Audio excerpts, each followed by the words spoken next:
域展開。術式聞いた時から友なり。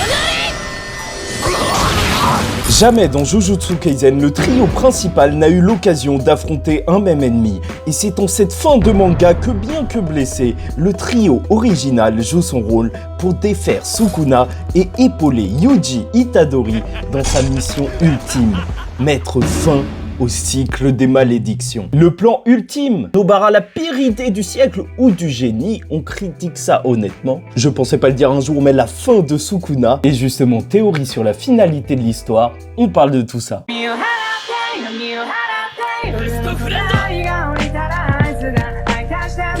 領域展開。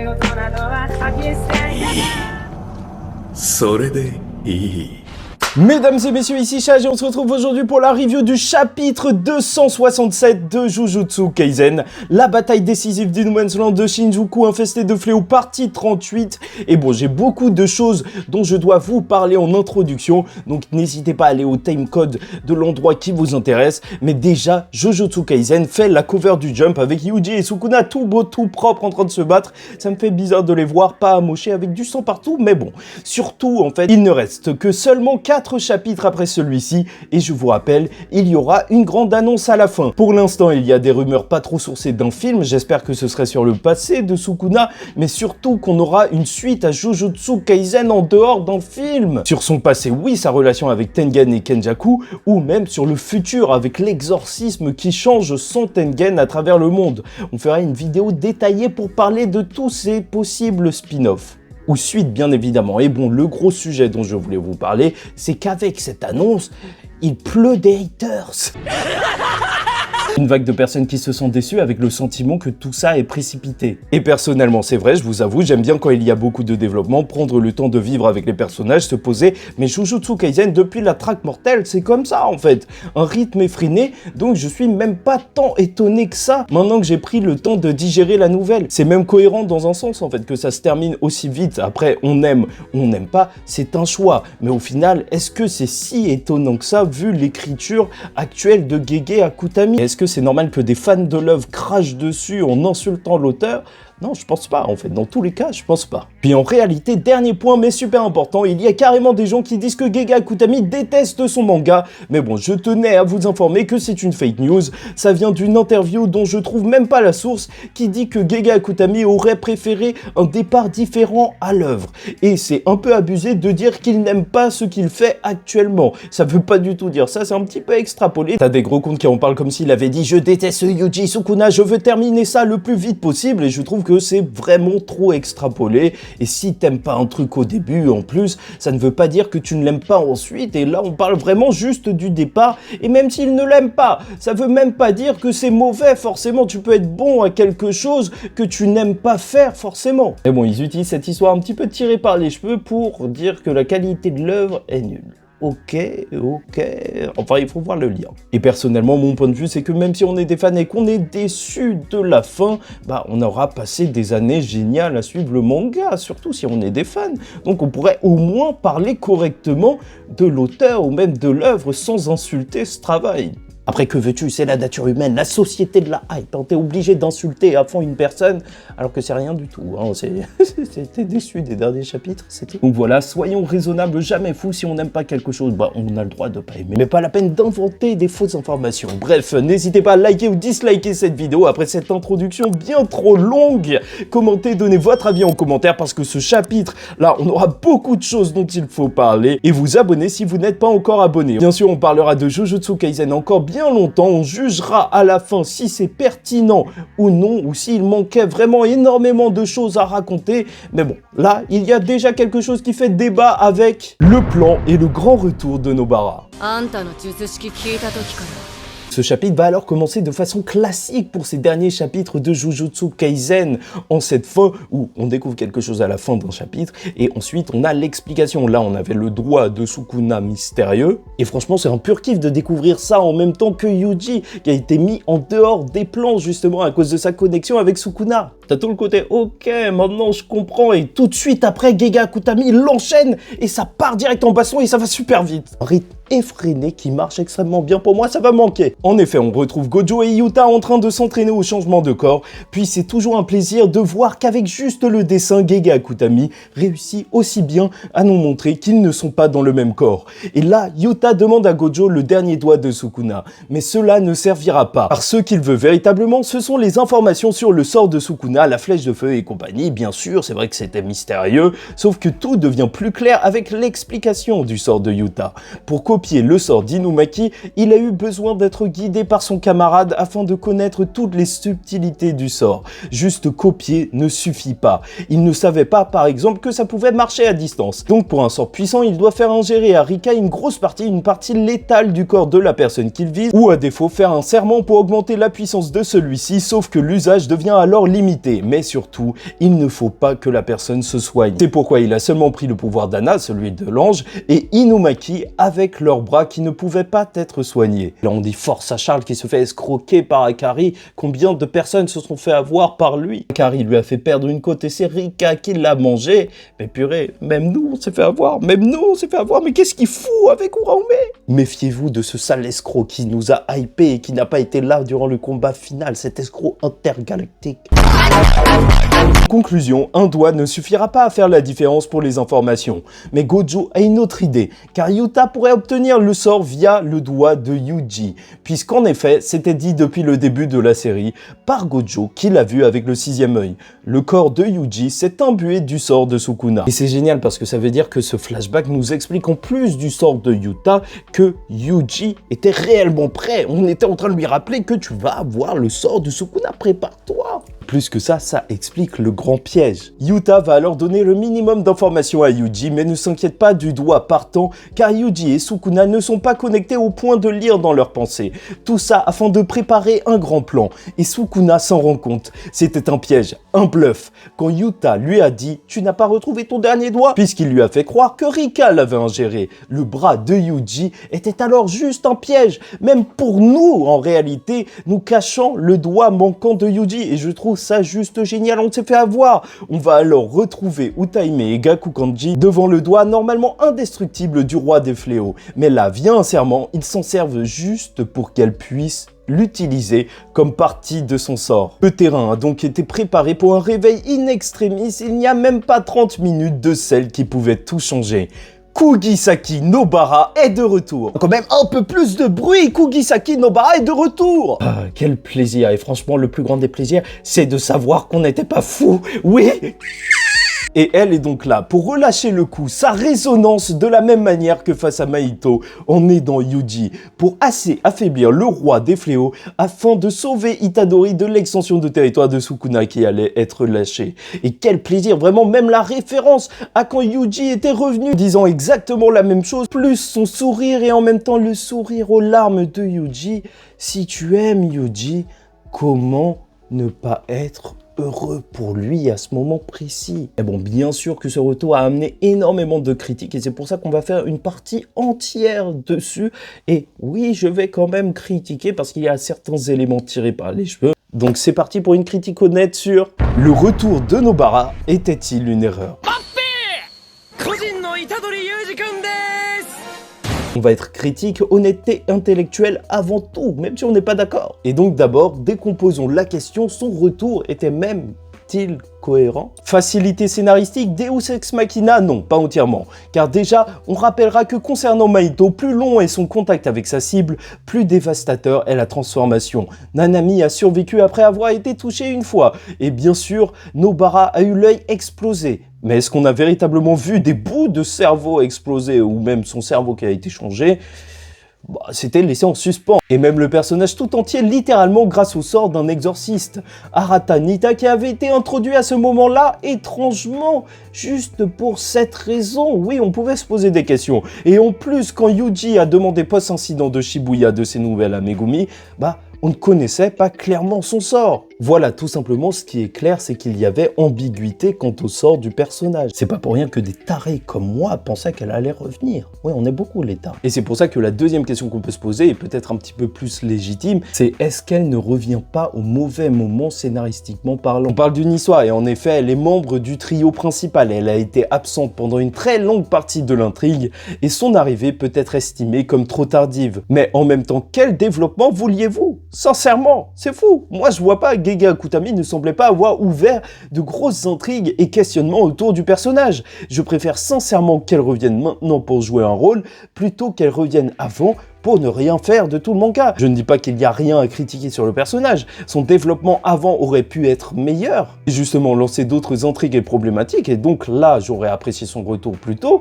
mais pour l'instant, avec la situation actuelle, avec ce que Gege Akutami nous racontait depuis le début, pour moi, ce n'était pas nécessaire de la ramener avant ce moment. Après, mon avis peut changer, il faudrait que je fasse une grosse analyse sur le personnage, et de toute façon, on fera ça à la fin du manga, on aura le temps. Mais plus encore, justement, on peut se demander quel est le but scénaristique de son retour, et c'est là que ça marche véritablement, et c'est pour ça que je suis à 100% avec Gege Akutami. Ou si vous préférez, qu'est-ce que ça raconte? Son absence et sa prétendue mort aussi longue pour un retour maintenant. Alors déjà, sa mort a eu un grand impact sur Yuji et son développement, il s'est questionné et a évolué à cause de cela, il avait quand même peur que Hana remplace Nobara. Bon après, même Gege le dit, il aurait pu plus développer le personnage d'Hana et c'est vrai que ça aurait peut-être mieux marché, mais voilà, en somme on a eu cela, grâce à ça Yuji a développé cette forme d'acceptation que la vie suive son cours et continue, c'est ce qu'on a vu lors des précédents chapitres, et Gojo a pu nous montrer une dernière fois, peut-être lors de ce chapitre, faire une ultime preuve de confiance envers ses élèves, en laissant ce doigt pour Nobara. Elle aurait pu revenir plus tôt, oui, mais c'était un personnage qui avait déjà exprimé sa vision du monde et son but. Je vous l'ai dit, c'était logique pour moi qu'elle revienne ici, surtout thématiquement. On parle du quotidien, de la beauté de celui-ci, avec Yuji et Megumi lors de ces deux derniers chapitres. Pour moi, c'est donc parfait, c'était le personnage qui l'incarnait le plus, Nobara. C'était le moment pour qu'elle revienne, elle était en plein dans la thématique. Certains disent qu'elle est revenue juste pour la hype, alors que thématiquement, si on comprend le personnage de Nobara, les précédents chapitres sont liés à elle, à toute son intrigue, son histoire. Oui, c'était toute sa vie, la fille simple qui se prend pas trop la tête. C'est ce que Yuji vient de nous dire, qui vit peut-être avec un but futile et représente ce quotidien que certains qualifient comme ennuyeux, mais fait la beauté de la vie. Et c'est ça la leçon qu'a reçue Yuji. C'est l'ultime message de Jijika et le personnage de Nobara ont représenté le thème. Donc c'est normal qu'elle revienne là. Et encore une fois, si elle serait revenue avant pour être une plante verte, bah ça aurait pas servi à grand chose. Là, j'ai réellement senti sa disparition, j'ai senti son manque dans l'équipe. Le fait qu'elle n'a pas été là, ça a eu un impact et elle est revenue à un bon moment thématiquement. Non, ça marche. Littéralement, le Sukuna est heureux de tuer et Yuji est heureux de voir la vie continuer. Et c'est beau, ça sert le message qu'elle soit là et en vie, c'est cohérent. Puis juste pour voir Yuji sourire lors du chapitre d'avant avec Megumi et là, sourire avec Nobara, mais franchement, en tant que fan aussi, ça fait tellement plaisir. Après, je vous l'ai dit, je ne vais pas faire preuve de malveillance, être malhonnête, et c'est vrai que je trouve qu'il y a juste un élément qui est un petit peu tiré par les cheveux avec son retour. Une facilité, même si c'est peut-être juste du pinaillage. Parce que Gojo comptait sur Nobara, mais qui disait qu'elle se lèverait ce jour-là? Est-ce que Gojo voit le futur? Ou moins fou, peut-être que waouh, Nobara a fait un serment pour échanger son temps de présence dans le manga contre le fait de se réveiller au bon moment. Mais bon, en réalité, vu que Utaime et Gaku Kanji sont à ses côtés, lorsqu'elle se réveille, est-ce que ils auraient boosté donc son sort afin qu'elle attaque Sukuna? Ça, on l'a pas forcément vu, on n'a pas vu le concert se lancer. Alors on peut aussi se dire qu'ils ont dû aider à la soigner, même si c'était dangereux ou je sais pas quoi. En plus, ça devait être marrant de lui raconter tous les événements. Tu sais, Geto là, le méchant, oui, le pote à Gojo, bah en fait c'était un cerveau et il a détruit le monde, enfin il l'a changé, il y a des gens qui sont réveillés, il y avait la sœur de Megumi. Moi j'aurais paniqué, c'était beaucoup trop long à raconter. J'aurais dit ouais, Yuji essaye de tuer son tonton, fais un truc. Et voilà, ce sera peut-être justifié son réveil pile au bon moment et pas le 25 décembre. Heureusement que Gojo a choisi ce jour-là, sauf que je le répète, en termes scénaristiques, thématiquement parlant, je trouve que ça marche à 100%. Et c'est beau pour un grand événement comme la fin de Sukuna et du Jujutsu Kaisen.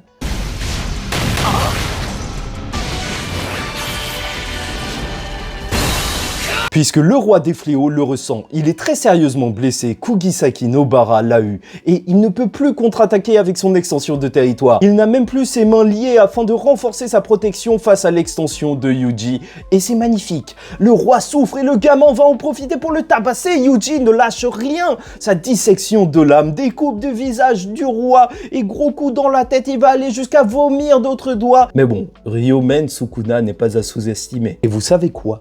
Yuji Itadori n'est pas à sous-estimer non plus. Puisque le roi le sait, Yuji aussi est à bout. Il ne se soigne même plus car une extension de territoire consomme énormément d'énergie occulte. Et donc là, l'échange de coups ultime arrive. Mais le roi se fait avoir. C'était un point divergent qu'il s'est pris. Le coup à retardement de Yuji qui faisait sa faiblesse au départ et qu'il a réussi à maîtriser. Tout ça pour perturber Sukuna afin que Yuji se concentre une ultime fois et termine sur un magnifique rayon noir. Et c'est peut-être là la fin du roi des fléaux. Tout ça avec cette parole symbolique de Yuji disant « mettons fin à ce cycle de malédiction » qui en japonais est écrit de manière à qu'il soit écrit « mettons fin à ce Jujutsu Kaisen ». C'est magnifique. On y est. Même, c'est beau dans un sens que le meilleur exorciste de l'histoire se soit fait avoir par le point divergent. Une technique qui est faite et due justement au manque de contrôle d'un nouvel exorciste. Yuji a fait de sa faiblesse une force et a surpris les plus grands, que ce soit Sukuna ou même Mahito, contre qui il a fait exactement la même chose. Mais bon, voilà, on y est et reste à savoir ce qu'il en sera pour la suite. La mort de Yuji pour la fin.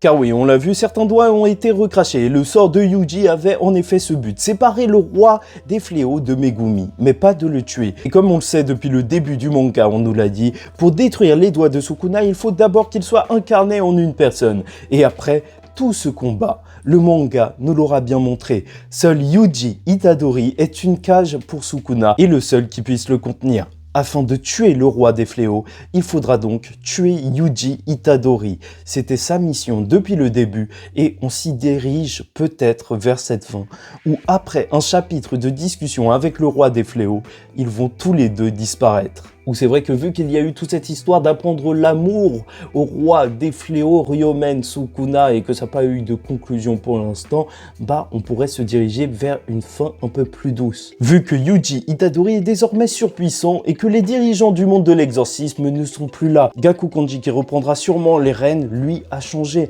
Donc peut-être que Yuji pourrait vivre sa vie, ne pas être sous ordre d'exécution, jusqu'à être tué alors qu'il sera vieux. Tel son grand-père sur un lit d'hôpital attendant la mort. Sukuna sera alors forcé d'apprendre l'amour en voyant quasiment la vie qu'il aurait pu avoir à travers son neveu jumeau d'âme. Et avec leur mort viendrait la fin réellement du cycle des malédictions. En vrai, ok, c'est dangereux, mais je trouverais ça juste génial d'enfermer Sukuna tout le long de la vie de Yuji qui vit une vie paisible. Purée, ce serait la pire chose qu'on puisse faire à Sukuna. La punition ultime, pire que la mort, voire Yuji heureux.